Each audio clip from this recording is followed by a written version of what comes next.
मृत्यु का भय न रहे, क्योंकि मृत्यु के भय से मनुष्य बहुत अनर्थ करता है।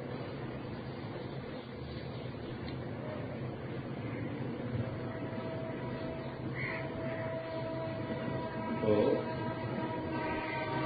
मृत्यु को ऐसा हल्का बना दिया श्री कृष्ण ने, इस पर ध्यान हो गई आपका। वासांसि जीर्णानि यथा विहाय नवानि गृह्णाति नरोपराणि।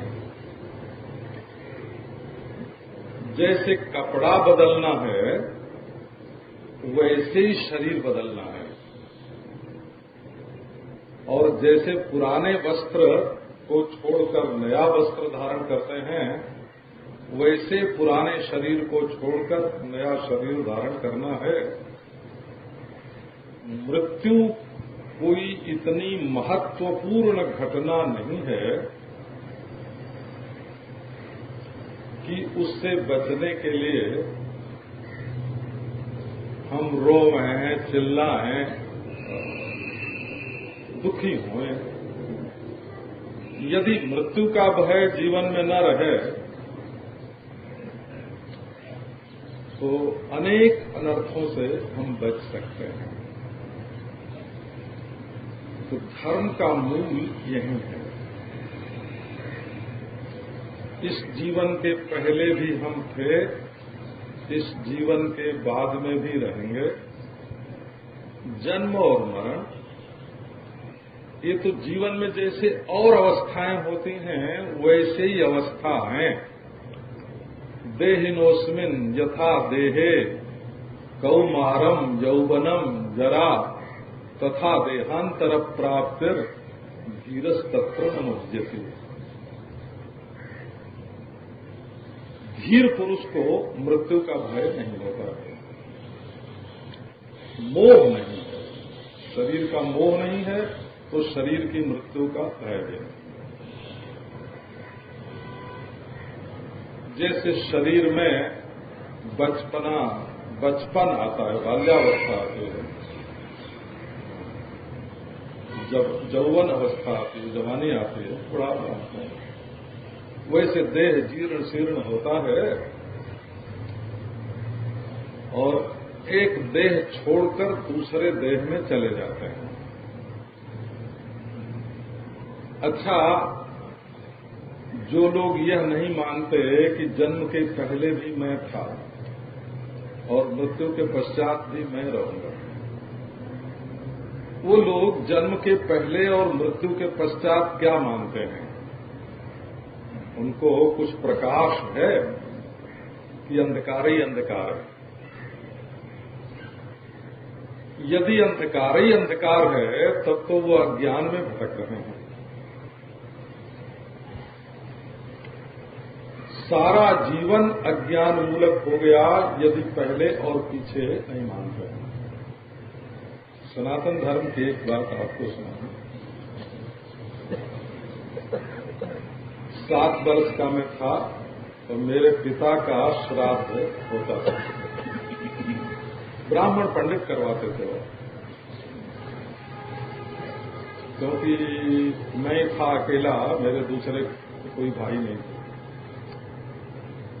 तो मैं बैठे बैठे ये सोचता था कि मरने के बाद भी हमारे पिताजी कहीं हैं और उनके लिए ये किया जा रहा है। बिल्कुल अनजान अज्ञान दशा में मन में ये संस्कार बैठा कि शरीर छूटने के बाद भी, मर जाने के बाद भी आत्मा नाम की एक वस्तु रहती है। देखो, ये आत्मा की अमरता का श्रद्धा मूलक कितना दृढ़ संस्कार है। मरने पर भी पिता की सेवा करनी चाहिए, जीवित रहने पर तो कहना ही क्यों, ये लौकिक लाभ है। वैदिक ब्राह्मण की जीविका चले, उसको कुछ मिला, अपने घर में जो संग्रह था उसका वितरण हुआ। इसको बोलते हैं श्रद्धा संपाद्य कर्म। जो लोग सोचते हैं कि हम पढ़ा के लिखा के सबको समझदार बना देंगे, कोई मूर्ख नहीं रहेगा, कोई पागल नहीं रहेगा, कोई नासमझ नहीं रहेगा, और तब ये सृष्टि ठीक ठीक चलेगी, ऐसा जो लोग मानते हैं वो बेवकूफ हैं। बोला, जो लोग नासमझ हैं उनके लिए भी सृष्टि का व्यवहार है, और वो सृष्टि का व्यवहार श्रद्धा से संपन्न होता है। सब समझदार ही हों, इसका ठेका ईश्वर भी नहीं ले सकता कि सबको हम ठीक ठीक समझ वाला बना दें। तो नासमझ के लिए भी मार्ग होना चाहिए, समझदार के लिए भी मार्ग होना चाहिए। तो भाई मेरे, देह मिलने से पहले आत्मा और देह छूटने के बाद आत्मा, अव्यक्तादीनि भूतानि व्यक्तम अध्यानि भारत, अव्यक्त निधनान्येव तत्र का परिदेवना। मृत्यु के लिए डरो मत, निर्भय हो जाओ। ये एक भले मानुष, ये मनुष्य के चित्त की स्थिति है। अभयम सत्व संशुद्ध ज्ञान योग व्यवस्थित है। भले मानुष के चित्त की ये स्थिति है कि वो अभय, अभयम हवई जनक प्राप्तोसी, जनक तुम्हें अभय पद की प्राप्ति हो गई है। अभयम प्रतिष्ठाम विन्दते, अभय अभय पद में प्रतिष्ठित हो जाता है। तो गीता एक जो देह में अभिनिवेश है कि देह के मरने से मैं मरता हूं, देह के रोगी होने से मैं रोगी होता हूं, देह में पूरी तरह डूब गए हैं, अभिनिविष्ट हो गए हैं, तन्मय हो गए हैं, मशगूल हो गए हैं, गर्क हो गए हैं। कहाँ? तो देह में। भगवान श्री कृष्ण इस देह के अभिनिवेश को छुड़ाना चाहते हैं और आपको सदा सर्वदा के लिए निर्भय बनाना चाहते हैं। ये अभिनिवेश निवर्तक अभय विद्या गीता में है। एक बात। अब दूसरी विद्या पर ध्यान। मनुष्य राग द्वेष से पीड़ित है। जिसको अपने सुख का साधन समझता है उसमें राग करता है, जिसको अपने दुख का कारण समझता है उससे द्वेष करता है।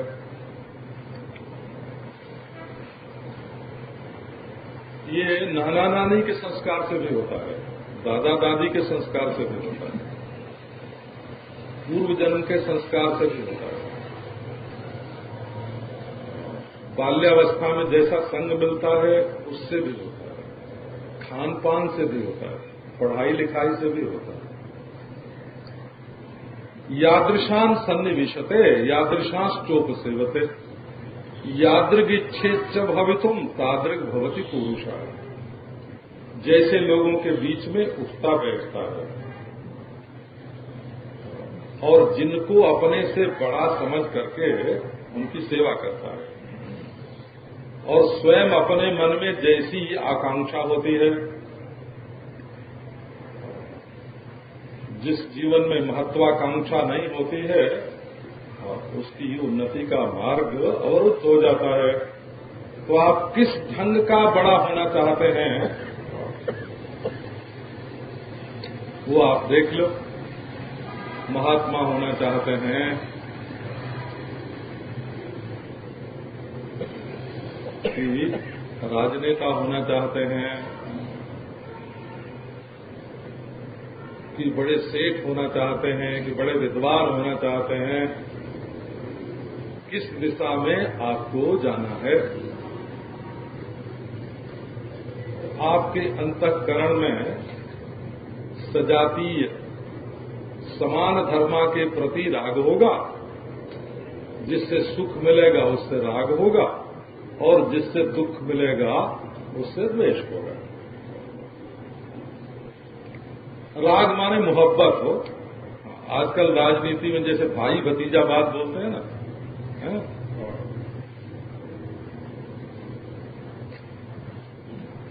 तो अब भाई भतीजे से कितना प्रेम होता है वो तो मालूम नहीं, हाँ, पर स्त्री पुत्र से कितना प्रेम होता है ये तो मालूम पड़ता है। बेटी जमाई से कितना प्रेम होता है, स्त्री पुत्र से कितना प्रेम होता है, उसका तो पता चलता है। तो आओ भाई, जब किसी से मोहब्बत हो जाती है, राग हो जाता है, हमारी वृत्ति जब रंजनात्मक हो जाती है, सुखानुषयी रागा, इससे हमको सुख मिलता है, सुख मिलता है, सुख मिलता है, तो हम मोहब्बती हो जाते हैं, हमारे मोहब्बत आ जाती है, मोहब्रती हो जाते हैं, वो मोहब्रत, मोहब्बत, मोहब्रत। तब उसके लिए पक्षपात होता है और उसके लिए बेईमानी करते हैं, चोरी करते हैं, छल करते हैं, कपट करते हैं, दूसरे को दुख पहुंचाते हैं। एक से जब मोह हो जाता है तब उसको सुख पहुंचाने के लिए और दूसरे के साथ अनुचित व्यवहार करने लगते हैं। तो द्वेष बाबा बड़ा दुख देता है, मोह बड़ा दुख देता है। द्वेष में भी अपनी ओर से हिंसा करने की वृत्ति, ये बहुत स्थूल है। और किसी के बुरा करने पर उसके साथ बुरा करने की वृत्ति प्रतिहिंसा, ये हमारे न बौद्ध धर्म में है, न जैन धर्म में है, न गांधी धर्म में है। प्रतिहिंसा की जो वृत्ति है, बदला लेने की वृत्ति, नारायण, ये सत्पुरुषों के अंतःकरण के साथ कोई संबंध नहीं रखते हैं। तो हिंसा सबसे स्थूल है और हिंसा करने पर हिंसा की वृत्ति आना प्रतिहिंसा, तो वो भी हिंसा ही है। और उससे ऊपर है वृत्ति अहिंसा की। हिंसा में तमस का संबंध है, प्रतिहिंसा में रजोगुण का उदय हुआ है और अहिंसा सात्विक स्थिति है। और हिंसा अहिंसा में जो समता है, समत्व, ये साम्य विद्या है, साम्य विद्या। इसमें न राग है न द्वेष है। देखो, आपको गीता से इस विद्या की थोड़ी सी बात आपको सुनाते हैं। सुहृन्मित्रार्जुदासीना मध्यस्थद्वेष्य बंधुषु साधुष्वपि च पापेषु। साफ है बोला, एक साधु है, एक पापी है। पापी पापी होगा, साधु साधु होगा, लेकिन हमारी बुद्धि पापी को देख के जले नहीं और पुण्यात्मा को देखकर उसकी ओर झुक न जाए, वो अपने स्वरूप में परिनिष्ठित रहे, बुद्धि में समता बनी रहे। सुहृद है, मित्र है, हरि है जो हमसे शत्रुता करता है, द्वेष है जिससे हमारी शत्रुता की संभावना है, मध्यस्थ है, भाई बंधु है, उदासीन है। मध्यस्थ जो पंचायत करते हैं लोग, हो पंचायत करते हैं वो मध्यस्थ होते हैं, और जो झगड़े से अलग रहते हैं वो उदासीन होते हैं। मध्यस्थत्वेष्य बंधुषु साधुष्वपि च पापेषु समबुद्धिर्विशिष्यते। जा बाबा, तेरी जो मर्जी हो सो कर। अपन तो भूमिष्ठानिव शैलस्थ सर्वान प्राज्ञोनुपश्यति, पहाड़ की चोटी पर बैठे हुए हैं और गड्ढे में सुअर घूम रहा है कि हाथी घूम रहा है, कोई मतलब नहीं। प्रज्ञा प्रासादमारोज्य अशोच्यान शोचतो जनान भूमिष्ठान्यो शैलस्था सर्वान प्राज्ञोनुपस्थिति। जाति में भी समत्व है वो। विद्या विनय संपन्ने ब्राह्मणे गवि हस्तिनी शुनि चैव स्वपाके च पंडिता समदर्शन। कर्म में भी समत्व है। न द्वेष्ट कुशलं कर्म कुशले नानुसज्जते। अकुशल कर्म से द्वेष नहीं है और कुशल कर्म में आसक्ति नहीं है। तो गीता तो साम्य विद्या के नाम से प्रसिद्ध ही है। समत्व जो है गीता। सिद्ध सिद्धियों समो भूत्वा, सिद्धि और असिद्धि में साम हो जा। ये समत्व बुद्धि का जो समत्व बुद्धि जो बोलते हैं गीता को। यही वतैर्जिता सर्गो जेशाम साम्य स्थितम मना। जिनका मन समता में स्थित हो गया वो सृष्टि विजयी है। उसने विश्व विजय प्राप्त कर ली। सारे सर्ग पर उसने विजय प्राप्त कर ली।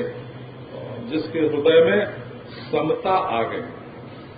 तो इसी से आप देखेंगे सम दुख सुख स्वस्थ समलोष्टास्म कांचन तुल्य प्रिया प्रियो धीरस्तुल्य निंदात्म संस्तुति। प्रिय अप्रिय सम है, निंदा स्तुति सम है, सुख दुख सम है, लोष्ट अस्म कांचन सम है, मानव मानयो स्तुल्यो मित्रारिपक्षयो। ये साम्य योग है वो राग द्वेष की निवृत्ति। ये समाधि से श्रेष्ठ स्थिति है गीता में। ये बात आपको पहले सुना चुका।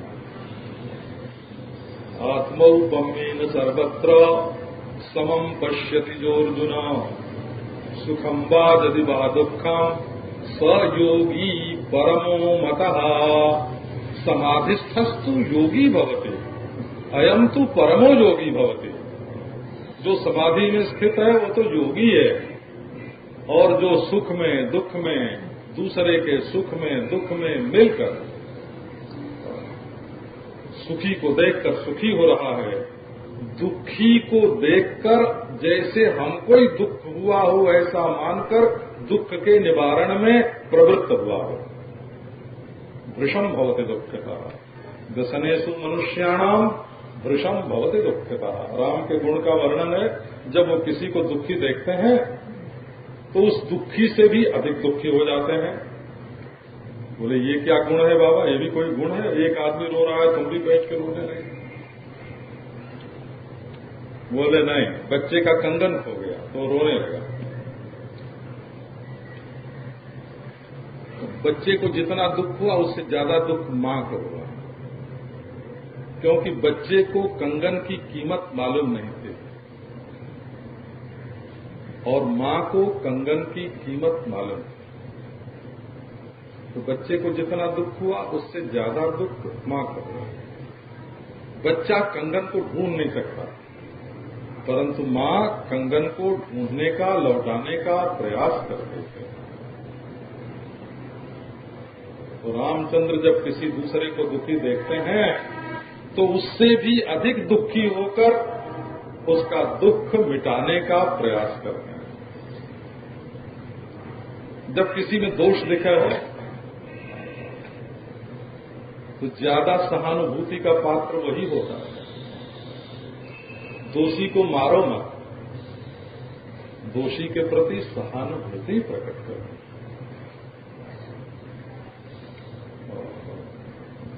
उससे एक होकर उसका दोष दूर कर सकते हैं और उससे अलग होकर उसको और दोषी होने की प्रेरणा दे सकते हैं।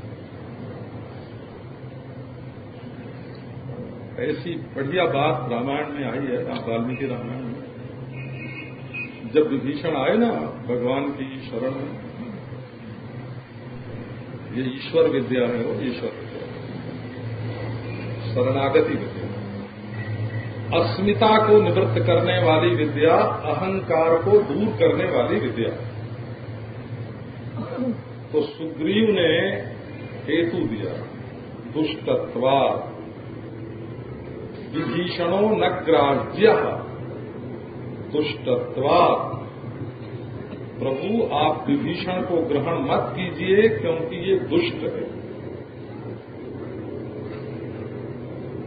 भगवान ने कहा कि सुग्रीव तुम्हारा हेतु और साध्य दोनों गलत है।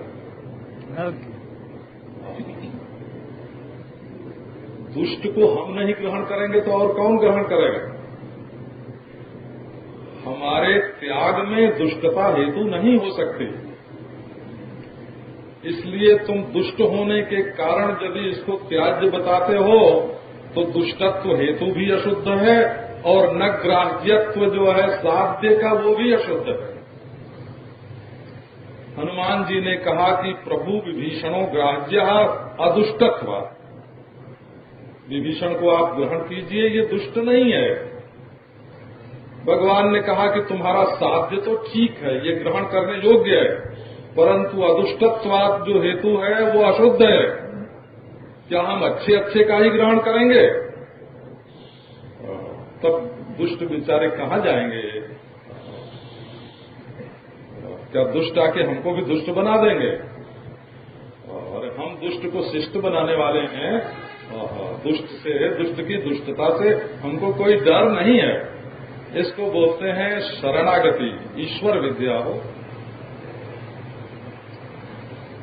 तो नारायण शरणागति विद्या, भगवान शरण है, ये गीता का कहना है।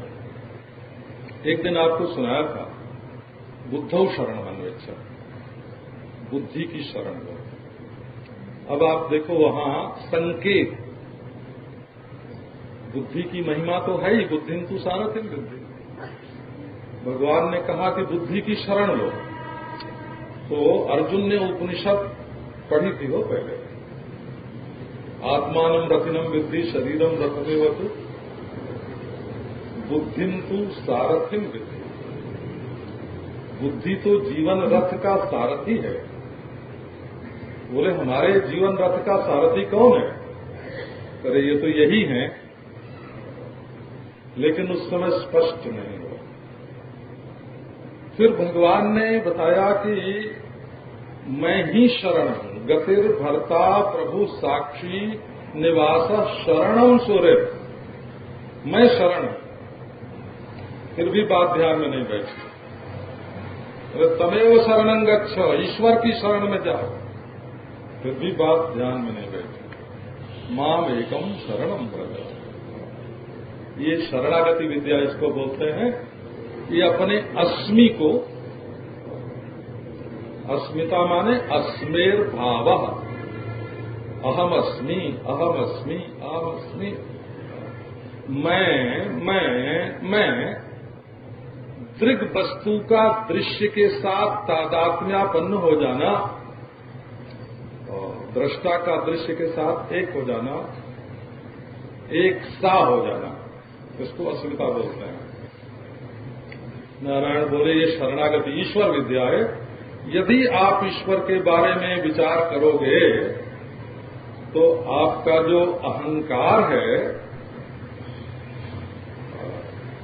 आपका जो अहंकार है वो इतना छोटा पड़ जाएगा, इतना छोटा कि वो सिर उठाने का नाम नहीं लेगा। गतिर भर्ता प्रभु साक्षी निवास शरणम सुहृत प्रभव प्रलय स्थानम निधानम बीजम अव्ययम। ईश्वर की ईश्वर विद्या। और एक विद्या और है गीता में। वो विद्या क्या है? अज्ञानेन आवृतं ज्ञानम तेन मुह्यन्ति जंतवा। संसार के जंतु,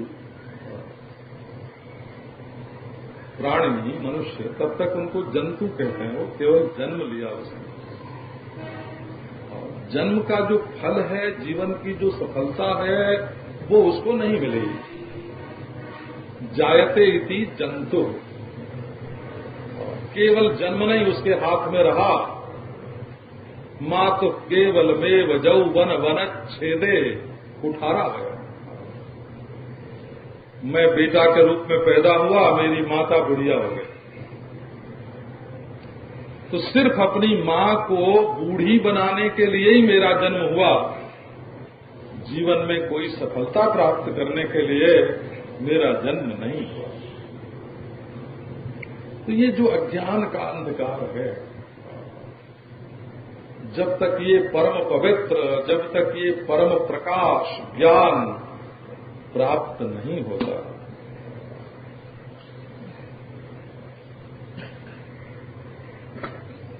जैन लोग प्रमाद बोलते हैं, जब तक प्रमाद दूर नहीं होता, बौद्ध लोग अविद्या बोलते हैं,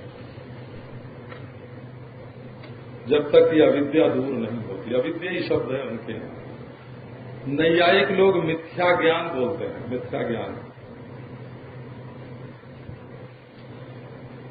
सांख्य अविवेक बोलते हैं, योग अविद्या ही बोलते हैं। शैव लोग अविमर्श बोलते हैं, अपने स्वरूप का विमर्श नहीं हो रहा है। ये आत्मोल्लास, ये आत्मविलास, ये स्पंद, ब्रह्मस्पंद, आत्मस्पंद, चित्त स्पंद, चित्त शक्ति का विलास। आओ, नहीं ज्ञानेन सदृशम पवित्र में विद्यते। ज्ञान से बढ़कर और कोई, बढ़कर तो क्या बोलना, बढ़कर बोलना तो गलत हो गया ना।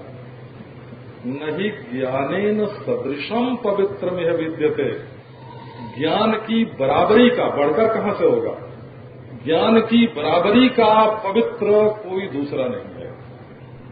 जब बराबरी का ही नहीं है तो बढ़कर कहां से होगा? नहीं ज्ञानेन सदृशम पवित्र में विद्यते। अज्ञानेन आवृतं ज्ञानम तेन मुह्यन्ति जन्तवः। अज्ञान ने ज्ञान को ढक दिया। ज्ञानेन तु तदज्ञानम जेषाम नाशितमात्मनः तेषाम आदित्यवज् ज्ञानम प्रकाशयति तत्परम। ज्ञान से अज्ञान का नाश होता है। और ज्ञान, देखो ये ब्रह्मात्मयी की विद्या है। अज्ञान को, मूला अज्ञान को, मूला विद्या को सर्वथा उच्छिन्न करने वाली ये विद्या। सर्वभूतेषु चात्मानं सर्वभूतानि चात्मनि ईक्षते योगयुक्तात्मा सर्वत्र समदर्शन। यह अहम। और जो माम पश्यति सर्वत्र सर्वं च मयि पश्यति। परमात्मा में सब में परमात्मा। जस्तु सर्वाणि भूतानि आत्मन्येवानुपश्यति। जस्मिन् सर्वाणि भूतानि आत्मैवाभूत विजानता। ये है। लो भाई, तो सर्वभूतेषु चात्मानम, ये त्वम पदार्थ है, ये अहम पदार्थ है, ये प्रज्ञान पदार्थ है, ये आत्म पदार्थ है। और जो माम पश्यति सर्वत्र सर्वंच मयि पश्यति, ये तत्पदार्थ है, ब्रह्म पदार्थ है। और सर्वभूत स्थितम जो माम भजत्येकत्वमास्थितः। एकत्व विद्या है। फिर वो बिल्कुल स्वच्छंद, स्वच्छ, निर्मल। सर्वथा वर्तमानोपि सयोगी मयि वर्तते। सर्वथा वर्तमानोपि न स भूयो विजायते। ये जीवन मुक्ति का विलक्षण सुख है, विलक्षण सुख। इसको बोलते हैं ब्रह्मात्मयी की विद्या। ये वेदांत की मूला विद्या को निवृत्त करने वाली ये ब्रह्मात्मयी की विद्या है। इसके बिना मुक्ति नहीं। और ईश्वर की शरणागति के बिना अहम भाव की निवृत्ति नहीं। और समता के बिना, साम्य के बिना रागद्वेष की निवृत्ति नहीं। और धर्म विद्या, अभय पद में प्रतिष्ठा हुए बिना मृत्यु की निवृत्ति नहीं। तो ये चार विद्या भगवद गीता में, इन चारों विद्याओं का विलक्षण विस्तार है। आओ आपको थोड़ी सी बात घर गृहस्थी के भीतर। तो कभी कभी लोग कहते हैं गंभीर हो जाए तो भी उलाहना देते हैं और ये आपकी बात समझ में नहीं आई, और बहुत हल्का फुल्का हो जाए तो कहते हैं भाई आज तो बहुत मामूली हो गया है, तो थोड़ा इधर थोड़ा उधर। संसार में जितने सुख हैं उनको हम 4 विभाग में बांट देते हैं।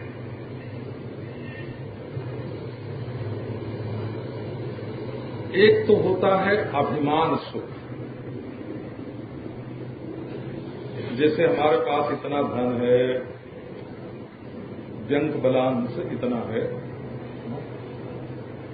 विविध अंकों में हो, लाखों में, करोड़ों में, विविध अंकों में व्यंक हो गया और उसका बलांश हो गया तो है आप तो घर में इतना है, बैंक में इतना है। ये संग्रह जो है वो कोई सिर पर लाद के नहीं चलता, न कलेजे की थैली में रखता है, इसका केवल अभिमान ही होता है। पोथी में विद्या है, उसका भी अभिमान ही है। एक चोट जोर से लग जाए सिर पे और सारी पढ़ी हुई विद्या भूल जाती है, इतनी उसकी कीमत है। चोर छीन ले, डाकू छीन ले, सरकार छीन ले, है? और पुलिस छीन ले, धन की एक कीमत है। एक सज्जन बता रहे थे कि महाराज इसी साल की बात, मैं 8 बजे सुबह कई करोड़ का स्वामी था और 8:30 बजे मैं कंगाल हो गया। यही हूँ, इसी देश के एक सज्जन बता रहे थे कि 8 बजे तक तो मैं कई करोड़ का स्वामी था और 8:30 बजे बिल्कुल कंगाल हो गया। ये है धन का अभिमान। एक पढ़ा लिखा लड़का था वृंदावन में, घोड़े पर से गिर पड़ा। उसको एबी क्या बोलते हैं? एबीसीडी वो भी भूल गई हो। उसको क ख ग से फिर पढ़ा के दर्जा 4 तक की योग्यता लानी पड़ी, बीए तक की योग्यता उसकी एक चोट में खत्म हो गई। क्या विद्या का अभिमान करो।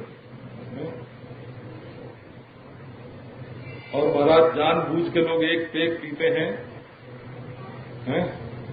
बुद्धि का नाश।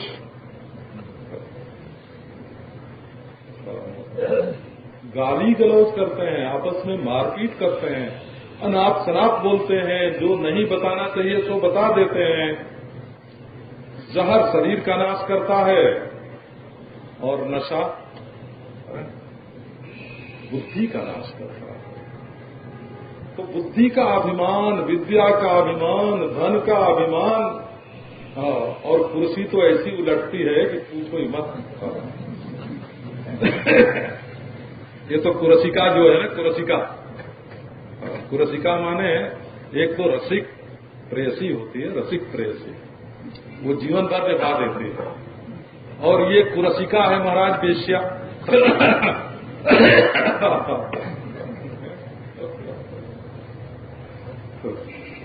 ये कुरसिका है। तो ये जो अभिमान का सुख है ना, अभिमान का, ये कभी स्थायी नहीं हो सकता। देखो, हमने राजा को कंगाल होते देखा, जो जेल में था उसको राष्ट्रपति होते देखा,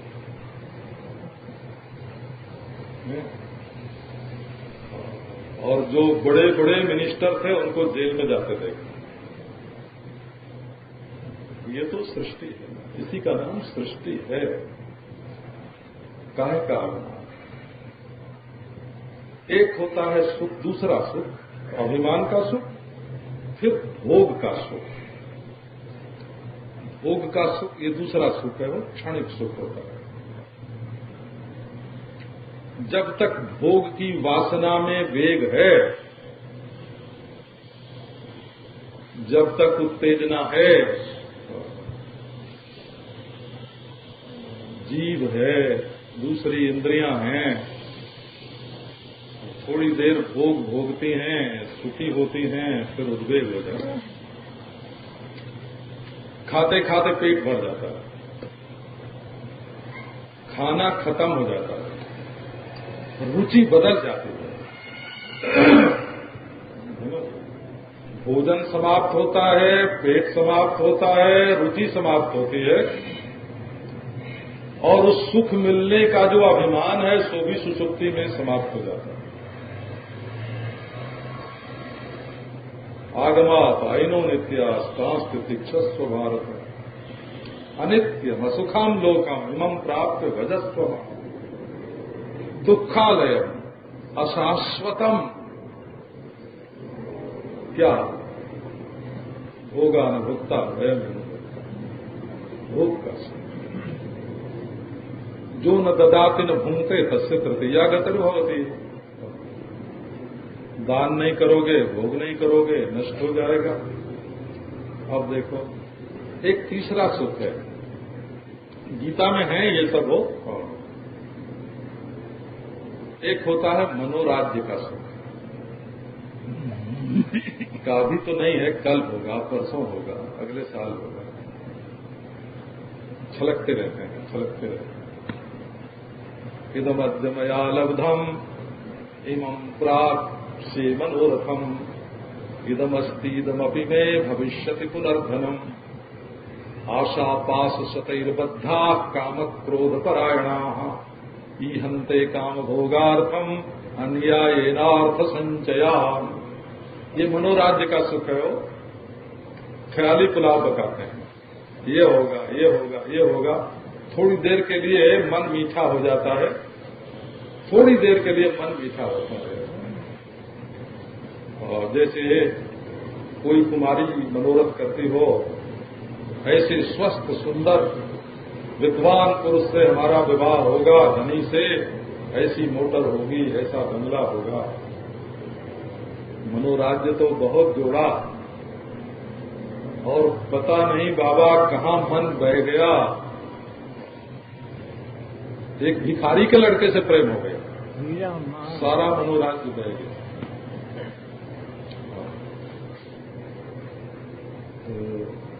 मनोराज्य का सुख जो है बिल्कुल ऐसे आगे ये होगा, ये होगा। वर्तमान का तो सत्यानाश हुआ ना। वर्तमान से हम फिसल गए। अगर भूत लग गया है कि हमारे पास ये था, ये था, ये था, तब भी तुम्हारा वर्तमान बिगड़ गया उसकी याद करने में, अब वो फिर तो लौट के आवेगा नहीं। और यदि भविष्य का चिंतन करते हो तो भी वर्तमान बिगड़ गया। न भूत लौट के आवेगा, न भविष्य अपने हाथ में है। वर्तमान को तुम ठीक करो तो ये भूत होता जाएगा, तुम्हारा भूत ठीक होता जाएगा। भविष्य जब वर्तमान में आवेगा तब वो भी ठीक हो जाएगा। भविष्य अपने हाथ में नहीं है, भूत लौट के आ नहीं सकता। लगा लिया भूत और वर्तमान को, पांव फिसल गया, वो पीछे फिसल गया तो भी मुंह के बल गिरे, और आगे फिसल गया तो पट पीठ के बल गिरे। और ये वर्तमान हमारे साथ साथ चले, मोह हो गया। मोह भविष्य का भय होता है, भूत का शोक होता है, और वर्तमान में मोह होता है। चलो भाई तो ये मनोराज्य का सुख होता है। एक होता है सुख अभ्यास का।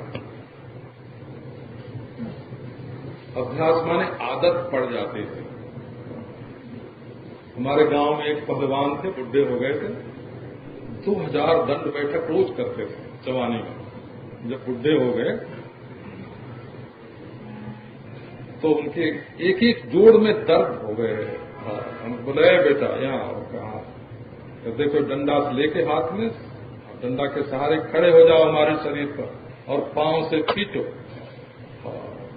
दर्द होता तो उनको दंड बैठक करने की आदत पड़ गई। एक सज्जन से दूध पीने की आदत पड़ गई, बड़ा मजा, परंतु दूध न पिए तो टट्टी न हो। आदत नहीं बिगाड़नी चाहिए हो। इसमें भी पराधीनता आ जाती है। हमारे साथ बैठने को ये चाहिए, खाने को ये चाहिए। अरे बाबा, जैसा दिन हो रोटी खा लो, चावल खा लो, किसी दिन भूखे रहने की भी आदत चाहिए, रोज खाने की आदत भी नहीं चाहिए। स्त्री पुरुष का संग संग रोज रहना भी ठीक नहीं है वो। नहीं तो फिर जिस दिन छूटेगा उस दिन रोगे। प्रियम त्वाम रोत्स्यति। तो देखो, एक होता है मोहजन्य सुख, उसको तमोगुण बोलते हैं गीता में। जदग्रे चारुगंधे च सुखम मोहनम आत्मना निद्रालस्य प्रमादोत्तम, उसको मोह सुख कहते हैं। वो मोहनी विद्या है, मोहनी। और एक होता है विषयेंद्रिय संयोग जन्य सुख, उसको रजोगुण सुख बोलते हैं। वो पहले तो बहुत मीठा लगता है, बाद में वो विष हो जाता है। अरे, और एक होता है सात्विक सुख, अभ्यासाद रमते जत्र दुखांतंच निगच्छति। परंतु ये तीनों सुख सच्चे सुख नहीं है, तीनों नहीं सच्चे हैं। मोह सुख भी सच्चा नहीं है, विषय सुख भी, भोग सुख भी सच्चा नहीं है, और अभ्यास सुख भी सच्चा नहीं है।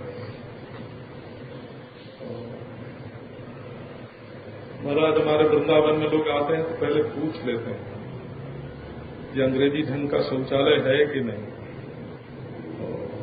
तो हम कैसे रहेंगे। एयर कंडीशन है कि नहीं, ऐसे पूछते, हमको नींद नहीं आती। बिना एयर कंडीशन के हमको नींद नहीं आती। तब उनके लिए वैसा करना पड़ता है, क्योंकि अब उनकी आदत है, वो तो बिल्कुल बंधन में, पराधीन है। हम लोगों को कहीं जंगल में लोटा लेके जा सकते हैं, कहीं झरने में, कहीं भी झरने में घुस के स्नान कर सकते हैं। सूखी रोटी खाने में वो मजा आता है, आपको क्या समझते हैं? जिस समय हम सूखी रोटी मुंह में डाल के और चुगलाते हैं उसको, वो स्वाद आता है उसका।